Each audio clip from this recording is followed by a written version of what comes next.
দারুণ লাগছে। আজকে যাচ্ছি পশ্চিমবঙ্গের সর্ববৃহৎ শিবলিঙ্গ দেখতে। সামনে রয়েছে সেই শিবলিঙ্গ। দেখুন কতগুলো প্রসাদ দিয়েছে আমাকে। এরকম সব দোকান আপনারা পাবেন মন্দিরে পুজো দেওয়ার জন্য। এই হচ্ছে রাম সীতা মন্দির। আপনারা দুপুরের খাবারটা এখানে সারতে পারেন। পুরো পয়সা উসুল জায়গা, দারুণ জায়গা, দারুণ। পশ্চিমবঙ্গের সর্ববৃহৎ শিবলিঙ্গ কিন্তু আছে এই মন্দিরেই। নমস্কার বন্ধুরা, আমি বিশ্বজিৎ আর আপনারা দেখছেন জীবন সফর ব্লগ। চলুন তাহলে ভিডিওটা শুরু করা যাক। আজকে দর্শন করবেন পশ্চিমবঙ্গের সর্ববৃহৎ শিবলিঙ্গের, আর সঙ্গে থাকছে এই প্রাকৃতিক সৌন্দর্য। 105 কিলোমিটার এই যাত্রাপথে আপনাদের এই প্রাকৃতিক সৌন্দর্য মুগ্ধ করে দেবে। দেখতে দেখতে কখন চলে আসবে মাঝদিয়া স্টেশন আপনারা বুঝতেই পারবেন না। শীতের দুপুরে বাড়িতে বসে না থেকে এই ছোট্ট উইকেন্ড ট্যুরটা আপনারা করতেই পারেন। তাই আজকের এই ভিডিও আপনাদের সঙ্গে শেয়ার করে নিচ্ছি।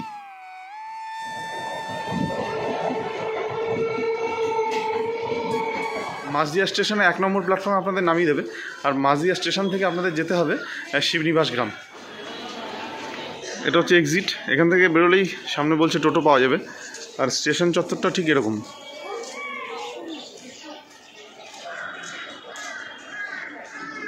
এটা হচ্ছে মাঝদিয়া বুকিং অফিস, আর এখান থেকে হচ্ছে টিকিট কাউন্টার আছে বাদিকে। আর বাইরে বেরিয়ে গেলে দেখা যাক কী পাওয়া যায় শিবনিবাস যাওয়ার জন্য। টিকিট কাউন্টারটা ঠিক এরকম।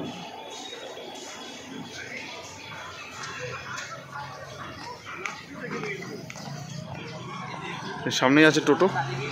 চলুন, মাঝদিয়া 1 নম্বর প্ল্যাটফর্ম থেকে বেরিয়ে বাইরে আসলেই কিন্তু ঠিক বাজার পড়বে আপনাদের সামনে। আর বাজারের এখানেই আছে টোটো স্ট্যান্ড আছে, অটো স্ট্যান্ড আছে, প্রচুর অটো আছে এখানে। দেখুন বাজারটা। আর এখান থেকেই শিবনিবাসের অটো আপনারা পেয়ে যাবেন একদম নিশ্চিত। 15 টাকা, টোটোতেও 15 টাকা। আর আজকের ওয়েদারটা কিন্তু দারুণ। 2-3 দিন পর আজকে রোদ উঠলো। আজকে তারিখ হচ্ছে 21 তারিখ, 21শে জানুয়ারি 2024। বেরিয়েছি একটি পূর্ণ ধামে যাওয়ার জন্য। আর সঙ্গে রয়েছেন আপনারা। নিয়ে যাচ্ছি হচ্ছে শিবনিবাস, পশ্চিমবঙ্গের সর্ববৃহৎ শিবলিঙ্গ। এখানে নাকি 9 ফুটের একটি শিবলিঙ্গ আছে। চলুন তাহলে।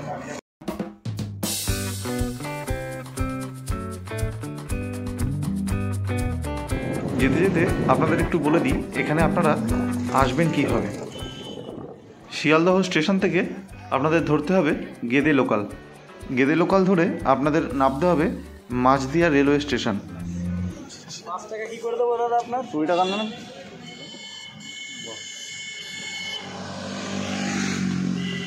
এই অটো এখানে নামিয়ে দিল। আর এটা হচ্ছে শিবনিবাসের মোড়। এই শিবনিবাসের মোড়টা দেখুন কীরকম। এটা কিন্তু বেশ গ্রাম, আর জায়গাটা ঠিক এরকম দেখতে। খুব সুন্দর জায়গাটা। স্টেশন থেকে মোটামুটি 15 মিনিট লাগলো আসতে। চলুন দেখি এবার মন্দিরের দিকে যাব। আর এই রাস্তা হচ্ছে মেন রাস্তা, নামিয়ে দেবে এই ঠিক এই সোজা যেতে হবে শিবনিবাসের যে মেন মন্দির আছে সেই মন্দির। দেখুন সাইডে এদিকে সব সর্ষে ক্ষেত, আর রাস্তাটা হচ্ছে এরকম। খুব সুন্দর রাস্তাটা। এরকম পুরো একদম সোজা এদিকে, দারুণ। এরকম পরিবেশে ঘুরতেও বেশ ভালো লাগে। আর আপনাদের যখন এরকম জায়গার আমি সন্ধান দিই না, তখন আরও বেশি ভালো লাগে। আর সামনে একটা জিনিস বসে আছে, হনুমান বসে আছে একটা, আমি দেখাচ্ছি আপনাদের। ভয় লাগছে। ওই একটা হনুমান নয়, আরও কিন্তু হনুমান রয়েছে এখানে। বেশ ছোটো ছোটো বাচ্চা নিয়ে ঘুরে বেড়াচ্ছে। আমাকে দেখছে, হয়তো ভাবছে যে এই চশমা পরা হনুমানটা কোথা থেকে এলো। ওই গাছের ওপরে রয়েছে, আর ওই উপর দিকে। ঠিক আছে, সঙ্গে থাকুন। আর চলুন মন্দিরে গিয়ে দেখা হচ্ছে আপনাদের সঙ্গে। মন্দিরের কাছাকাছি চলে এসেছি। আপনাদের একটা জিনিস দেখাই, মানে এত ভালো লাগলো। পয়সাটা বড় কথা নয়, কিন্তু এই সিস্টেমগুলো এখনও চালু আছে। সামনে ঠিক এখানে একটা কাউন্টার আছে, ঠিক এই সামনে একটা কাউন্টার রয়েছে। আর এই কাউন্টারে কিন্তু আপনাকে পায়ে হেঁটে সাঁকো পার হওয়ার জন্য 3 টাকা করে দিতে হবে। জায়গাটা ঠিক এরকম, এখানে দিতে হয়। ঠিক ওপরে যাবো এখন। এই দেখুন 3 টাকা করে 6 টাকা। চলুন তাহলে।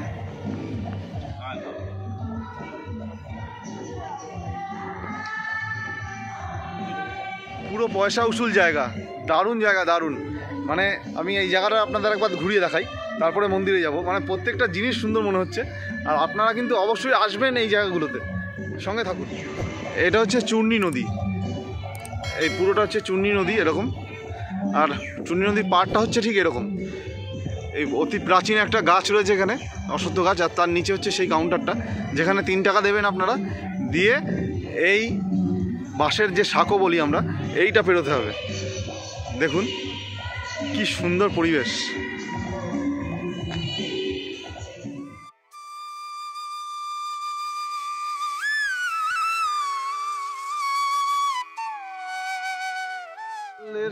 বল্লালদের আক্রমণ থেকে নিজেদের রক্ষা করার জন্য রাজা কিন্তু মানে রাজা কৃষ্ণচন্দ্র ও তার প্রজাদের নিয়ে চলে এসেছিল কিন্তু এই শিবনিবাস গ্রামে।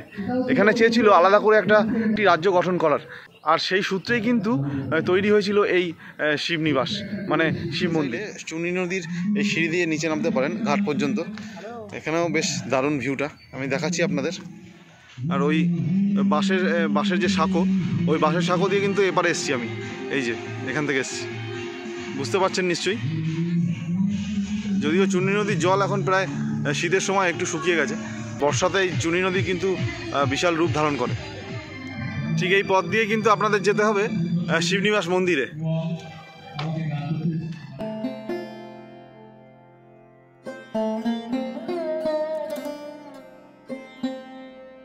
আপনাদের মন্দিরের ভেতরের শিবলিঙ্গ আজকে দর্শন করাবো। আমিও ভীষণ এক্সাইটেড, কারণ পশ্চিমবঙ্গের সর্ববৃহৎ শিবলিঙ্গ কিন্তু আছে এই মন্দিরেই। এই মন্দিরের সঙ্গে কিন্তু জড়িয়ে রয়েছে 270 বছর পুরনো ইতিহাস, সেটাও কিন্তু আপনাদের সঙ্গে আমি শেয়ার করব। আপনারা কলকাতা থেকে মাত্র 110 কিলোমিটার দূরে অবস্থিত শিবনিবাস গ্রাম। মহারাজা কৃষ্ণচন্দ্র বাংলার বর্গী আক্রমণের সময় তার রাজধানী কৃষ্ণনগর থেকে সরিয়ে এখানে আনবার সিদ্ধান্ত নিয়েছিলেন। তখনই শিবের নামে নামকরণ করে এই শিবনিবাস গ্রাম। এখানে তিনি কয়েকটি মন্দির প্রতিষ্ঠা করেন, তার মধ্যে এখন মাত্র 3টি মন্দির অবশিষ্ট আছে। প্রতিটি মন্দিরের উচ্চতা প্রায় 60 ফুট। এই শিবনিবাসে তার রাজধানী প্রতিষ্ঠার একটি কাহিনী আছে। মহারাজা একসময় কৃষ্ণচন্দ্র নসরত খাঁ নামক এক দুর্ধর্ষ ডাকাতকে দমন করতে মাঝদিয়ার কাছে এক গহন অরণ্যে উপস্থিত হন। ডাকাতকে দমন করে সেখানে তিনি এক রাত অবস্থানও করেন। পরদিন সকালবেলায় তিনি যখন নদী তীরে মুখ ধুচ্ছিলেন, তখন একটি রুই মাছ জল থেকে লাফিয়ে মহারাজার সামনে এসে পড়ে। অনুলিয়া নিবাসী কৃষ্ণ রাম নামক মহারাজের এক আত্মীয় তখন মহারাজকে বলেন, এই স্থান অতি রমণীয়, উপরন্তু রাজভোগ্য সামগ্রী নিজে থেকেই মহারাজের সামনে এসে হাজির হয়, তাই এই স্থানে মহারাজ বাস করলে মহারাজের নিশ্চয়ই ভালো হবে। মহারাজও তখন বর্গীর অত্যাচার থেকে বাঁচার জন্য ঠিক এরকমই একটি নিরাপদ জায়গা খুঁজছিলেন। কৃষ্ণচন্দ্র প্রতিষ্ঠিত শিবনিবাসের মন্দিরগুলি বাংলা মন্দির রীতিতেই উল্লেখযোগ্য সংযোজন। সাধারণ মানুষের কাছে যা আজ বুড়ো শিব মন্দির অথবা রাজেশ্বর মন্দির নামে পরিচিত। এই মন্দিরটি বাংলার প্রচলিত মন্দির রীতির কোন শ্রেণীতে পড়ে না। উঁচু ভিত্তিবেদির ওপর স্থাপিত অষ্টকোণ প্রস্থচ্ছেদের এই মন্দিরের শীর্ষদেশ ছত্রাকার। খাড়া দেওয়ালের প্রতিটি কোণে মিনার আকৃতির 8টি সরু থাম আছে। কোষ্ঠী পাথরের শিবলিঙ্গ এখানে নিত্য পূজিত হয়। শিবলিঙ্গের বেশি উচ্চতার জন্য শিবলিঙ্গের মাথায় জল, দুধ ইত্যাদি ঢালবার জন্য সিঁড়ি আছে। সিঁড়িটি একদিক থেকে কয়েক ধাপ উঠে আর এক দিক থেকে নেমে গেছে, যাতে পুণ্যার্থীরা একদিক দিয়ে উঠে বাবার মাথায় জল ঢেলে অপর দিক দিয়ে নেমে যেতে পারেন। সংক্ষেপে এই শিবনিবাস গ্রামের মন্দির সম্বন্ধে আপনাদের একটু জানালাম। আরও একটি কথা বলে রাখি, শিবরাত্রিতে কিন্তু এখানে তিল ফেলার জায়গা থাকে না। বহু দূর দূরান্ত থেকে মানুষ আসে এই শিবলিঙ্গের দর্শন করতে এবং পুজো দিতে। দুপুর 1টার সময় কিন্তু এই মন্দির বন্ধ হয়ে যায়। সকাল 8টা থেকে দুপুর 1টা, আবার 3টে থেকে রাত্রি 8টা পর্যন্ত এই মন্দির আপনারা খোলা পাবেন। প্রসাদ দিয়েছে আমাকে, একটি কমলালেবু, আপেল আর 2টো কলা দিয়েছে। খুব ভাগ্যবান মনে হচ্ছে নিজেকে। আপনারা আসলে এরকম প্রসাদ পাবেন, এখানে পুজো দিতে পারবেন। এরকম সব দোকান আপনারা পাবেন মন্দিরে পুজো দেওয়ার জন্য। কি সুন্দর ডালা পুজোর জন্য, 50 টাকা থেকে। আচ্ছা, এগুলো সব ঠাকুরের বাতাসা না, বড় বড়? বাহ, শিবজির। আচ্ছা, সোমবার তো আরও বেশি করে ওনারা সুন্দর করে আরও বেশি সাজিয়ে দেন, কারণ সোমবার হচ্ছে বাবার বার। আচ্ছা আচ্ছা। নদিয়াবাসীর কাছে এই মন্দির কিন্তু অত্যন্ত মান্যতা পায়।